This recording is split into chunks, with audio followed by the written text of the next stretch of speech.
ঢাবির seat plan very confusing, মানুষ বুঝেই না কোথায় কি আছে। যেমন আমার সিট পড়ছিল ডিপার্টমেন্ট অফ বোটানিতে, এখন ডিপার্টমেন্ট অফ বোটানি কই আছে এটা র্যান্ডম মানুষকে জিজ্ঞেস করলে কেউ জানে না, যেটা কার্জন হলে আছে।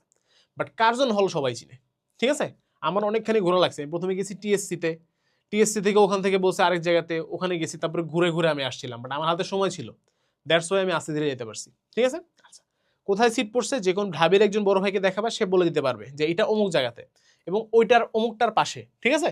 তাহলে তোমার রিক্সাওয়ালাকে বোঝাইতে সুবিধা হবে, যাইতে পারবা ইজিলি, সহজে খুঁজে পাবা। ভুল জায়গায় যাওয়ার রেকর্ড অনেক বেশি। প্রত্যেকবার দেখি যে এরকম কাহিনী হয়, পোলাপান সিট পড়ছে হচ্ছে তোমার ধরো কলা ভবনে, আসছে কার্জনে, সিট পড়ছে কার্জনে, গেছে কলা ভবনে। হ্যাঁ, এরকম বুঝে না কোথায় কি। ওকে, স্বাভাবিক।